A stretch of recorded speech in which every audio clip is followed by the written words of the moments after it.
So I did a load of smoked cheese before the holidays, and we gave some away at the holidays to some people. I've given others away after the holidays, and we've eaten it all. So we have no smoked cheese left. So I'm going to get some more done. I'm going to make this a quick video. It's essentially going to be the same process as I have done videos on in the past, but I got Tillamook cheese, which I really love. I think it's a really good quality cheese. I think it smokes really well. So we've got three different kinds. We've got pepper jack, sharp white cheddar, and a sharp regular cheddar. I'll do this off camera, but I'm just going to cut them in half, a little more surface area, and then we'll end up having 6 half-size blocks. But I'm going to get them on this cooling rack, and this is what I'll smoke them on. The big difference today is we're going to do these on the pellet cooker. So I will see you out at the pellet cooker, and we'll show you how we're going to do this. So one of the biggest concerns when you're smoking cheese is the ambient temperature. You really want to keep it low. Below 90 degrees for sure. That's when the cheese will start extruding oils, which you don't want. It'll just be bad cheese at that point. So that's what's great about winter here in the Midwest is it gets cold enough where you can use what I'm using here, a smoke tube, which I think is the best vessel for getting some good low temperature smoke for things like cheese. But winter is great. Now I've got my pellet cooker kind of at the edge of the garage, halfway in the small part of our garage. But I want to make sure that that temperature stays low. So I've got it pushed out to the edge. I'm not going to use the pellet cooker at all, obviously. Some pellet cookers have fans that you can turn on without turning on the firebox, which it would be great, but to my knowledge, the Traeger does not have that. So we're just going to light the smoke tube. I have a pan in here that I'm sort of going to use as a heat deflector to stop some of that heat from coming up. I still think we'll be okay. It is 26 degrees outside. So I'm not super concerned about it, but I definitely want to monitor it. In fact, I'll probably put a probe in here to make sure. So I'll stop talking. We're going to get our pellets lit, and I don't know if you can see this or not, but I've got them about not quite halfway, which will give 2.5 hours of smoke, and you really don't want to put any more than 2 hours of smoke, in my experience, on your cheese. So I'll put between 1 hour and 2 hours on it. So let's get this lit.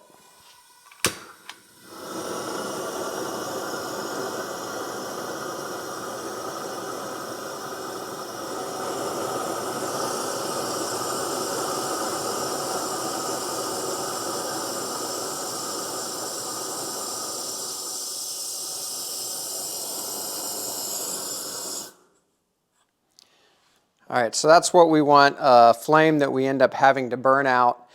So I'm going to burn that, or I'm going to blow that out, not burn out.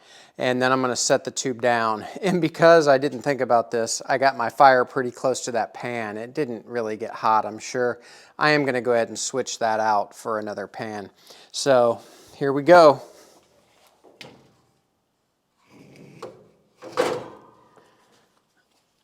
I don't really want to take any chances with heat here, so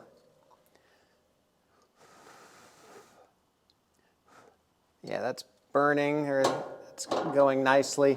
So I'm just going to put that right in the bottom grate of the grill. We're going to go get our cheese, let this continue to set up with smoke, and we'll bring you back in a minute. Okay, hopefully we're getting some nice smoke built up in there. I brought a new sheet pan out for my heat deflector, just so I didn't start out with a hot pan. And we're going to get that in, and there is some good smoke coming off of that. That's nice. And we're just going to put our cheese on the very top here. And I am going to get a temperature probe just to monitor and make sure. I'm not that concerned again, but I just don't want to ruin the cheese. I'd rather pull it out if it starts to get too warm and and go from there. So I will bring you back. I probably won't even come back until we're done. I may turn it over in the middle of this, and if I do, I'll bring you back for that real quick. So we'll see you in a little while. And I'm thinking an hour and a half today is my smoke time. That's just what I want to do. All right, we've been on about a half an hour. I'm gonna just take a look. First of all, I didn't end up putting a temperature probe in here because I just don't think I need to. It's not hitting anywhere close to 80 or 90 degrees. Woo, smoke got me. I'm gonna turn these blocks over just to promote even smoke distribution.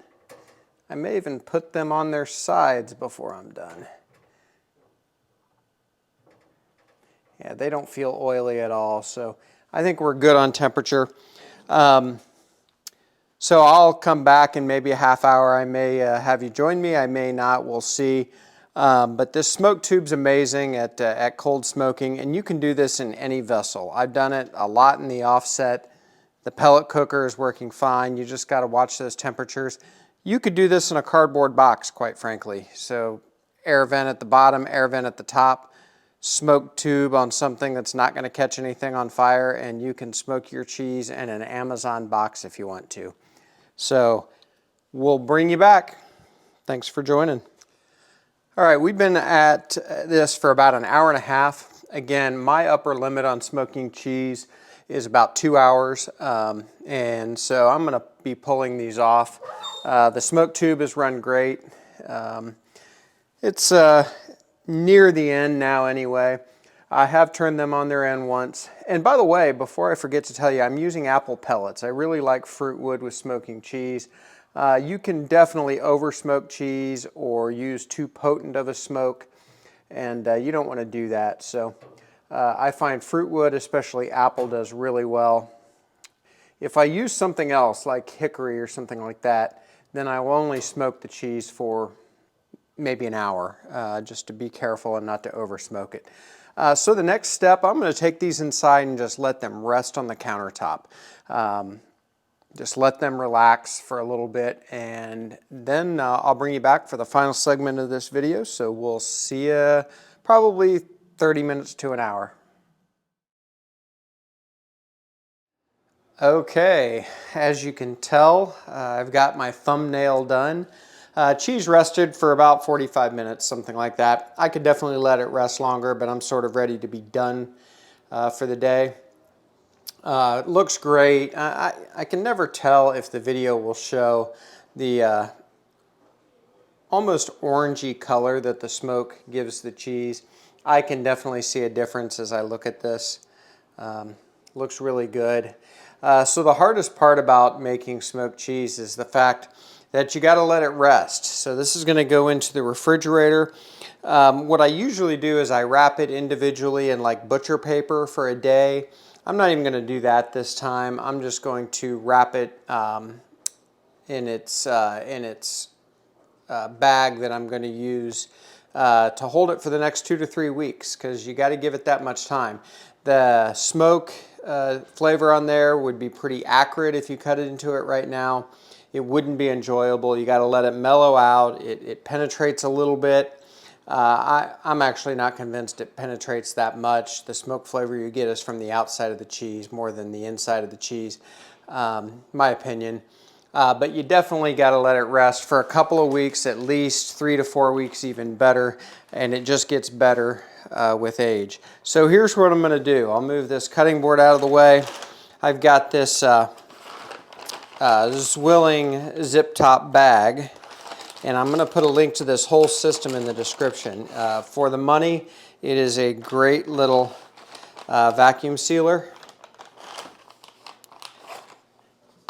Much easier to break out than the big vacuum sealer, which is why I like it, just for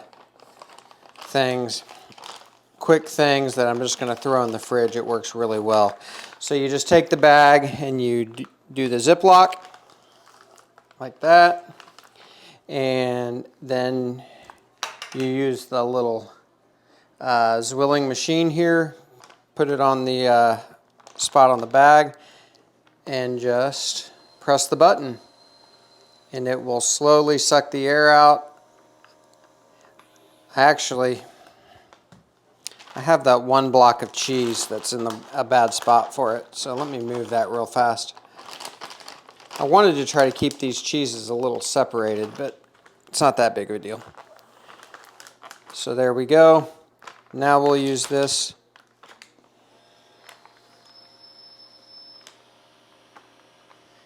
And hopefully you can see that air being removed. That's actually going to be great. Turns itself off. All right, there we go. So this is going to go to the fridge, untouched for at least 2 weeks. And then it should be really, really good. I could tell this got some good smoke on it. So thanks for joining for this hopefully fairly brief smoked cheese video. Again, get yourself a smoke tube and you can cold smoke anything. Cheese is a great way to start in any vessel. You could do it in a charcoal grill, you could do it in a pellet cooker, you can do it in an offset cooker like I've done before. You could even do it in a cardboard box. So a $20 purchase from Amazon or less and a cardboard box from Amazon and you can smoke cheese. So that's all for today. Thanks for joining. Like and subscribe. I'd appreciate it. We'll see you next time.